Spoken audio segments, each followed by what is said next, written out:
মাত্র 7 সেকেন্ডেই আপনার নার্ভস আপনাকে খারাপ কাজ করতে বাধ্য করে, ফজরের নামাজ মিস করতে বাধ্য করে মাত্র 7 সেকেন্ডের খেলায়। এমনকি হারাম কিছু একবার দেখার পরেও দ্বিতীয়বার দেখতে বাধ্য করে মাত্র 7 সেকেন্ডের খেলায়। কিংবা আপনি ক্ষুধার্ত না, অতিরিক্ত খাবার আপনার স্বাস্থ্যের জন্য ক্ষতি হবে, তারপরেও চোখের ক্ষুধা তৈরি করে আপনাকে অতিরিক্ত খেতে বাধ্য করে, প্ররোচিত করে। এখন প্রশ্ন হচ্ছে, আপনি এই নার্ভসকে নিয়ন্ত্রণ করতে কি পারবেন? কোনো কি রাস্তা আছে? প্রিয় দর্শক, আল্লাহ তাআলা সূরা ইউসুফের 53 নম্বর আয়াতে বলেন, নিঃসন্দেহে নফস তোমাদের মন্দ কাজের আদেশ দেয়, তবে তাকে ব্যতীত যার প্রতি তোমার রব দয়া করেন। কিন্তু আপনি কি জানেন, ইসলামে এমন কিছু শক্তিশালী উপায় রয়েছে যার মাধ্যমে আপনি আপনার নফসকে পুরোপুরি নিয়ন্ত্রণ করতে পারেন। আজকের এই ভিডিওতে আমি আপনাকে বলবো 5টি কার্যকর উপায়, যার মাধ্যমে আপনি আপনার নফসকে কেবল নিয়ন্ত্রণই করবেন না, বরং আপনার জীবনে একটি ইতিবাচক পরিবর্তন আপনি আনতে পারবেন। আপনি আত্মবিশ্বাসী এবং সফল হবেন। আপনি কি জানেন, কেবল ক্ষুধা নিয়ন্ত্রণ, ফজরের জন্য জেগে ওঠা, সরলতা অবলম্বন, অন্যের প্রতি দয়া দেখানো এবং নিজের দৃষ্টিকে সংযত রাখার মাধ্যমে আপনি কিভাবে আপনার নফসের উপর বিজয়ী হতে পারেন? এই ভিডিওর প্রতিটি পয়েন্টে আপনার জীবনের প্রতিটি ক্ষেত্রে এক একটি নতুন রাস্তা দেখাবে। তাই শেষ পর্যন্ত ধৈর্য ধরে দেখুন জীবন পরিবর্তনকারী এই ভিডিওটি। প্রিয় দর্শক, আজকের এই ভিডিওতে আমরা এমন একটি যুদ্ধের কথা বলতে যাচ্ছি যা আমরা প্রতিদিন নিজের সাথে লড়ি। এই যুদ্ধ আমাদের ইচ্ছার বিরুদ্ধে। এটা সেই কণ্ঠস্বর যা আমাদেরকে তাৎক্ষণিক আনন্দের দিকে ঠেলে দেয়। এটা আমাদেরকে ফজরের নামাজ ছাড়তে পরাজিত করে, অথবা আমাদের দেখার কথা নয় এমন জিনিস, এমন অশ্লীল জিনিস দেখতে বাধ্য করে। ইসলামের নফস মানে আমাদের অভ্যন্তরীণ সত্তা, আমাদের আত্মা। এটি আমাদের দেহের সেই সত্তা যা আমাদেরকে ধার্মিকতার দিকে নিয়ে যেতে পারে অথবা আমাদেরকে পাপের দিকে টেনে আনতে পারে। আল্লাহ তাআলা কুরআনেও এই বিষয়ে স্পষ্ট বলেছেন। প্রিয় দর্শক, কেমন হয় যদি আমি আপনাকে 5টি ব্যবহারিক এবং শক্তিশালী উপায় বলি? ইনশাআল্লাহ এই পদ্ধতির মাধ্যমে আপনি শুধু আপনার নফসের সাথে লড়াই করতে পারবেন না, বরং তাকে নিয়ন্ত্রণও করতে পারবেন। 1. ক্ষুধা মেটানোর জন্য খান। মনে করুন আপনার সামনে একটি থালায় অনেক মজাদার খাবার রাখা আছে, যার সুবাস আপনাকে পাগল করে ফেলছে। আপনার নফস আপনাকে বলছে যে এই প্লেটের সব খাবার শেষ করে ফেলো। এমনকি যদি আপনি ক্ষুধার্ত নাও হন, তবুও খেতে থাকো, খেতেই হবে তোমাকে। খাবার মধ্যেই তোমার সফলতা। এটা শেষ করার মধ্যেই তোমার আত্মতৃপ্তি লুকিয়ে আছে। নফস কিন্তু আপনাকে এভাবেই বুঝাবে। মনে রাখবেন, সেই মুহূর্ত থেকেই কিন্তু আপনার আত্মনিয়ন্ত্রণের পরীক্ষা শুরু হয়। আমাদের প্রিয় নবী সাল্লাল্লাহু আলাইহি ওয়াসাল্লাম আমাদেরকে মধ্যম পন্থার একটি সুন্দর উদাহরণ দিয়েছেন।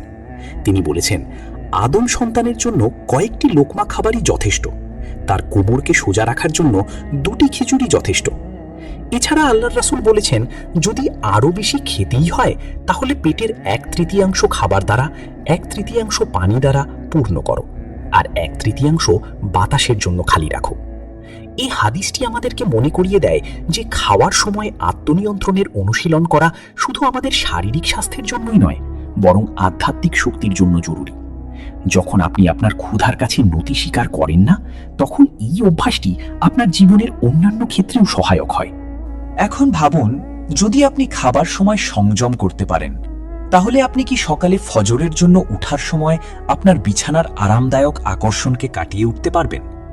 এর উত্তর হচ্ছে অবশ্যই পারবেন। এটিকে আপনার দৈনন্দিন জীবনে সফলভাবে প্রয়োগ করার উত্তম উপায় হল খাওয়ার আগে বিসমিল্লাহ পড়া এবং চিন্তা করা যে এটি আল্লাহর পক্ষ হতে নিয়ামত। খাবারের প্রতিটি গ্রাস ধীরে ধীরে চিবিয়ে খান এবং চিন্তা করুন যে এটি আপনার রবের পক্ষ থেকে দয়া। যখন মনে হবে যে আপনার ক্ষুধা নিবারণ হয়েছে, তখন খাওয়া থেকে বিরত থাকুন, চাই থালায় আরও খাবার অবশিষ্ট থাকুক না কেন। এই ছোট ছোট পদক্ষেপই আপনার নফসকে নিয়ন্ত্রণে রাখার প্রথম পদক্ষেপ। কিন্তু এটা শুধু শুরু। আপনি কি পরবর্তী পদক্ষেপের জন্য প্রস্তুত? 2 নম্বর হচ্ছে ভোরে বিছানা ত্যাগ করুন। প্রিয় দর্শক, আপনি কি কখনো নিজেকে এমন অবস্থায় পেয়েছেন যে যখন অ্যালার্ম বাজে, ফজরের সময় হয়, আর আপনার মনে একটা দ্বন্দ্ব শুরু হয়? এদিকে আপনার ঘুম আপনাকে বিছানায় থাকতে বলছে, আর অন্যদিকে আপনার ভেতর থেকে একটা ক্ষীণ আওয়াজ আপনাকে জাগিয়ে তুলছে। এই সেই মুহূর্ত যখন আপনার নফসে লাওয়ামা অর্থাৎ ভালো নফস আপনাকে সঠিক পথের দিকে ডাকার চেষ্টা করে, কিন্তু অন্যদিকে আপনার নফসে আম্মারা বা কুপ্রবৃত্তি সেই আওয়াজকে দমন করার চেষ্টা করে। এখানে আপনাকে সিদ্ধান্ত নিতে হবে, আমি কি আমার ইচ্ছাকে প্রাধান্য দেব নাকি আমার উদ্দেশ্যকে। আল্লাহ তাআলা কুরআনে বলেন, কিন্তু তোমরা পার্থিব জীবনকে প্রাধান্য দাও অথচ পরকাল উত্তম ও স্থায়ী। সূরা আলা আয়াত নম্বর 16 এবং 17। এই নীতি শুধু ফজরের নামাজের জন্য নয়, বরং জীবনের প্রতিটি ক্ষেত্রে প্রযোজ্য। একটু ভেবে দেখুন, যখন আপনি ঘুমের ইচ্ছাকে জয় করতে পারবেন, তখন আপনি কি অন্যদের প্রয়োজনকে নিজের ইচ্ছার উপর প্রাধান্য দিতে পারবেন না? আপনি কি জীবনের বড় সিদ্ধান্তগুলোতে নিজের নাফসকে নিয়ন্ত্রণ করতে পারবেন না? এটি নিজের উপর নিয়ন্ত্রণ করার সেই শক্তি যা আপনাকে কেবল নামাজের জন্যই জাগাতে পারবে তা না, বরং এটি আপনাকে জীবনের প্রতিটি ময়দানে সাফল্য এনে দিতে পারে। তো ভাবুন, যখন আপনি আপনার ঘুমের তীব্র ইচ্ছাকে প্রত্যাখ্যান করতে পারবেন এবং ফজরের নামাজের জন্য উঠতে পারবেন, তখন এটি কেবল আপনার সাফল্যের পথে একটি ছোট বিজয় নয়, বরং এটি আপনার আধ্যাত্মিক শক্তির একটি গুরুত্বপূর্ণ প্রকাশও। কিন্তু মনে রাখবেন, আপনি কি কখনো লক্ষ্য করেছেন যে এই জয় কতটা বড় পরিবর্তন আনতে পারে? একটু কল্পনা করুন, এমন একজন ব্যক্তির কথা যিনি প্রতিদিন সকালে নিজের প্রবৃত্তির উপর নিয়ন্ত্রণ রেখে আল্লাহর সন্তুষ্টির জন্য ঘুম থেকে ওঠে, এমনকি শীতকালে উঠে ঠান্ডা পানি দিয়ে উঁচু করে। আপনাকে বলে দিই, সে ব্যক্তি কিন্তু শুধু নামাজই পড়ছে না, বরং সে তার নাফসকে প্রতিনিয়ত পরাজিত করছে, নাফসে আম্মারাকে, কুপ্রবৃত্তিকে, এবং আল্লাহর নৈকট্য অর্জনের পথে এগিয়ে চলেছে। কিন্তু এটাই কি যথেষ্ট? আমাদেরকে একটু দৈনন্দিন জীবনযাত্রার দিকে নজর দেওয়া উচিত। আমরা কি আমাদের জীবনকে সরলতা ও মিতবায়িতা দিয়ে পরিপূর্ণ করতে পারি না? আমরা কি আমাদের ইচ্ছাগুলোকে আরও কম করে আমাদের লক্ষ্যের উপর বেশি মনোযোগ দিতে পারি না?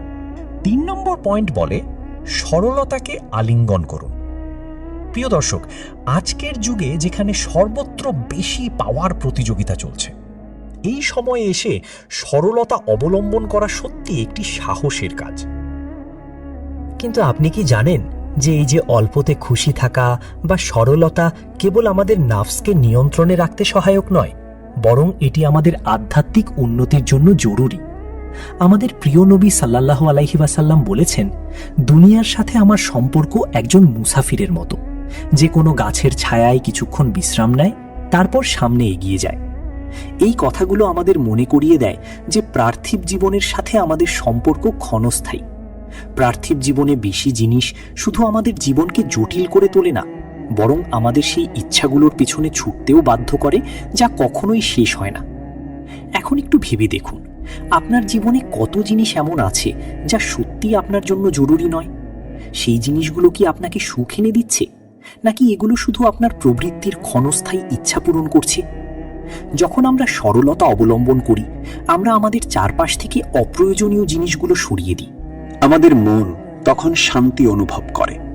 সরলতা গ্রহণের অর্থ হল আমাদের হৃদয়কে সেই ইচ্ছা থেকে মুক্ত করা যা আমাদেরকে জগতের ধোঁকায় ফেলে দেয় এবং আমাদের পরকালকে প্রভাবিত করে। 4 নম্বর হচ্ছে প্রতিদিন অন্যের উপর দয়া করা। প্রিয় দর্শক, একটু কল্পনা করুন, আপনি আপনার দিনের শুরু একটি নিয়ত করে শুরু করেন যে আজ কারো জন্য ভালো কিছু করতে হবে। তেমন কোনো বড় কাজ নয়, শুধু কারো দিকে তাকিয়ে একটু মুচকি হাসি, কারো সাথে একটু সহানুভূতিপূর্ণ বাক্য, অথবা কারো বোঝা হালকা করার মতো একটি ছোট্ট কাজ। এগুলো হয়তো আপনার কাছে সামান্য মনে হতে পারে, কিন্তু আপনার হৃদয়কে পরিবর্তন করতে এবং আপনার প্রবৃত্তিকে সংশোধন করতে এর গুরুত্ব অনেক বেশি। আমি একটা সহজ পদ্ধতি বলি আপনার আত্মাকে খুশি করার জন্য। যারা প্যাডেল চালিত রিক্সা চালান, সে সকল রিক্সা চালককে 20 টাকার জায়গায় 30 টাকা রিক্সা ভাড়া দিন। 20 টাকা দিয়ে পরে হাসি মুখে আরো 10 টাকা দিয়ে বলুন, এটি আমাদের প্রবৃত্তির স্বার্থপরতা থেকেও মুক্ত করে। দৈনন্দিন জীবনে আমাদের প্রবৃত্তি প্রায়ই আমাদেরকে নিজেদের প্রয়োজনের মধ্যেই আটকে রাখে, কিন্তু যখন আমরা কোনো প্রতিদানের প্রত্যাশা ছাড়াই আমাদের আশপাশের লোকজনদের জন্য কিছু করি, তখন আমরা নিজেদের সত্তা থেকে বেরিয়ে আসার অনুশীলন করি। ভাবুন, যখন আপনি কোনো কঠিন সময়ে কারো সাহায্য করেন, তখন সেই মুহূর্তে শুধু সেই ব্যক্তি নয়, আপনি নিজেও বদলে যান। তখন যে শান্তি আপনার অন্তরে নেমে আসে, যে কৃতজ্ঞতাবোধ আপনার অন্তরে জেগে ওঠে, এটি সেই মুহূর্ত যা আপনাকে আপনার প্রবৃত্তিকে নিয়ন্ত্রণ করার যাত্রায় অনেক বেশি শক্তিশালী করে তোলে। এবং এই যাত্রা শুধু আজকের জন্য নয়, বরং প্রতিদিনের জন্য হওয়া উচিত। আপনি যখন অন্যের প্রতি দয়া করাকে নিজের দৈনন্দিন জীবনের অংশ বানিয়ে নেবেন, তখন আপনি অনুভব করবেন যে এই ছোট ছোট কাজগুলো আপনাকে আল্লাহর আরও কাছে নিয়ে যাচ্ছে এবং আপনার প্রবৃত্তির স্বার্থপরতাকে দূর করছে। এখন একটু চিন্তা করুন, যদি আমরা প্রতিদিনের নেকি দিয়ে আমাদের হৃদয়কে নরম করতে পারি, তাহলে আমরা কি আমাদের প্রবৃত্তির অন্যান্য চাপের উপর নিয়ন্ত্রণ করতে পারি না? এই চিন্তা আপনাকে আরও একটি গুরুত্বপূর্ণ উপায়ের দিকে নিয়ে যায়। এটি এমন একটি অভ্যাস যা শুধু নাফসকে পবিত্রই করে না, বরং আপনার চিন্তা ও কাজকেও আল্লাহর সন্তুষ্টির সাথে সঙ্গতিপূর্ণ করে তোলে। তাহলে আসুন আমরা এই পরবর্তী গুরুত্বপূর্ণ রহস্য জানার চেষ্টা করি। 5. নিজের দৃষ্টি নিচু রাখুন। প্রিয় দর্শক, বর্তমানে আমরা এমন এক দুনিয়ায় বসবাস করছি যেখানে আমাদের চারপাশে অসংখ্য প্রলোভন দ্বারা পরিবেষ্টিত। এখানে নিজের দৃষ্টিকে নিচু রাখা, নিজের চিন্তা ভাবনাকে পবিত্র রাখা এবং নিজের প্রবৃত্তিকে নিয়ন্ত্রণ করা একটি বিশাল চ্যালেঞ্জ। কিন্তু এই চ্যালেঞ্জটি ঠিক ততটাই জরুরি যতটা জরুরি ঈমানের হেফাজত করা। আল্লাহ তাআলা কুরআনে বলেন, মুমিন পুরুষদেরকে বলুন যে তারা যেন তাদের দৃষ্টি নিচু রাখে এবং তাদের লজ্জাস্থানের হেফাজত করে। এটি তাদের জন্য বেশি পবিত্র। নিশ্চয়ই আল্লাহ জানেন তারা কি করে। সূরা নূর আয়াত নম্বর 30। এই আদেশ আমাদেরকে শুধু বাহ্যিকভাবে দৃষ্টিনত করার জন্য নয়, বরং আমাদেরকে আমাদের চোখের মাধ্যমে অন্তরে প্রবেশকারী চিন্তাগুলো, খারাপ চিন্তাগুলো, কুপ্রবৃত্তিগুলো নিয়ন্ত্রণ করার কৌশল বলে দিচ্ছে। কিন্তু এটা কিভাবে সম্ভব আজকের যুগে, যেখানে প্রতি মুহূর্তে সোশ্যাল মিডিয়া, বিজ্ঞাপন, বিলবোর্ড এবং ইন্টারনেটে আমাদেরকে নানান প্রলোভনের মুখোমুখি হতে হয়? আজকের যুগে এই চ্যালেঞ্জটি খুব কঠিন হয়ে যায়। আপনি সম্ভবত ভাবতে পারেন যে আমার দৃষ্টিতে কি ক্ষতি, এটা তো শুধু নজর, একটু খারাপ জিনিস দেখলে কি এমন ক্ষতি হয়? কিন্তু মনে রাখবেন, নবী সাল্লাল্লাহু আলাইহি ওয়াসাল্লাম বলেছেন, চোখের জিনা হলো দেখা। এখানে প্রশ্ন, আমরা কি আমাদের দৃষ্টিকে পবিত্র রেখে আমাদের অন্তরকেও পবিত্র করতে পারি? একটু চিন্তা করুন। প্রতিবার যখন আপনি আপনার দৃষ্টিকে নত করেন, প্রতিবার যখন আপনি এমন কোনো জিনিসকে উপেক্ষা করেন যা আপনাকে গুনাহের দিকে নিয়ে যেতে পারে, প্রকৃতপক্ষে আল্লাহর নৈকট্য হাসিল করছেন। এটা শুধু গুনাহ থেকে বাঁচার বিষয় নয়, বরং এটি আল্লাহর আদেশের সাথে সঙ্গতি রেখে আপনার প্রবৃত্তিকে প্রশিক্ষণ দেওয়ার বিষয়। আমার নিজের জীবনে একসময় আমি সোশ্যাল মিডিয়ায় অপ্রয়োজনীয় জিনিস দেখার অভ্যাস বন্ধ করার চেষ্টা করছিলাম। এটা আমার জন্য সহজ ছিল না, কিন্তু যখন আমি আমার ফোনটিকে ঠিক তেমনি ব্যবহার করতে শুরু করলাম যেমনটা আমি আমার চোখে জনসাধারণের সামনে ব্যবহার করি, অর্থাৎ শুধুমাত্র জায়েজ এবং প্রয়োজনীয় জিনিস দেখার জন্য, তখন আমি অন্তরে শান্তি অনুভব করলাম। আর যখন আপনি এই অনুশীলনটি করবেন, আপনি দেখবেন যে এটি শুধু আপনার অন্তরকে পরিষ্কারই করে না, বরং আপনার চিন্তা ভাবনাকে আল্লাহ সন্তুষ্টির দিকে ঘুরিয়ে দেয়। তাহলে প্রশ্ন হলো, আপনি আপনার প্রবৃত্তিকে কিভাবে শক্তিশালী করবেন? যখন আপনার দৃষ্টি নত হবে, আপনার চিন্তা ভাবনা পবিত্র হবে এবং আপনার কাজ কেবল আল্লাহ সন্তুষ্টির জন্য হবে, তখন আপনি অবশ্যই অন্তরে প্রশান্তি, আত্মবিশ্বাস এবং আধ্যাত্মিকতার শক্তি পাবেন। এখন যখন আপনি জানেন যে আপনার দৃষ্টিকে নত রাখতে হবে আর দৃষ্টিকে নিচু রাখা কতটা গুরুত্বপূর্ণ, তাহলে চলুন এবার আমরা একটি ফলাফলের দিকে এগিয়ে যাই। প্রিয় দর্শক, আজ আমরা আমাদের জীবনকে আরও উন্নত করার জন্য প্রবৃত্তিকে নিয়ন্ত্রণ করার 5টি শক্তিশালী কৌশল নিয়ে আলোচনা করছি। এটি এমন একটি সফর যা কেবল ধৈর্য, সহনশীলতা এবং আল্লাহর সাহায্য নিয়েই সফল হওয়া যায়। মনে রাখবেন, ছোট ছোট পদক্ষেপই আমাদেরকে বড় অর্জনের দিকে নিয়ে যায়। যখন আপনি আপনার জীবনের যে কোনো অংশে পরিবর্তন আনার চেষ্টা করেন, তখন এটি সর্বদা সহজ হয় না। কিন্তু আল্লাহ তাআলা বলেন যে আল্লাহ কারো উপর তার সামর্থ্যের বেশি বোঝা চাপান না। এর মানে হলো, আমরা আমাদের সংগ্রামে কখনোই একা নই এবং আল্লাহর সাহায্য সর্বদা আমাদের সাথে আছে। আপনি এইমাত্র যে নিয়মগুলো দেখেছেন তা কেবল আপনার আধ্যাত্মিক নয়, বরং আপনার পার্থিব জীবনেও শান্তি ও বরকত আনার মাধ্যম হতে পারে। প্রিয় দর্শক, আজকের এই ভিডিওটি যদি আপনার অন্তরে সামান্যতম প্রশান্তি এনে দেয় কিংবা আপনার জীবন পরিবর্তনের সহায়ক মনে হয়, তবে আমাদের এই পথ চলায় আপনার অংশগ্রহণ কামনা করছি। আমাদের পরবর্তী ইসলামিক ও জীবনধর্মী ভিডিওগুলো সবার আগে পেতে চ্যানেলটি সাবস্ক্রাইব করে পাশে থাকা বেল আইকনটি চেপে দিন। মনে রাখবেন, একটি ভালো কাজ প্রচার করাও সদকায়ে জারিয়া। আল্লাহ আমাদের সবাইকে সঠিক পথে চলার তৌফিক দান করুন। আমিন।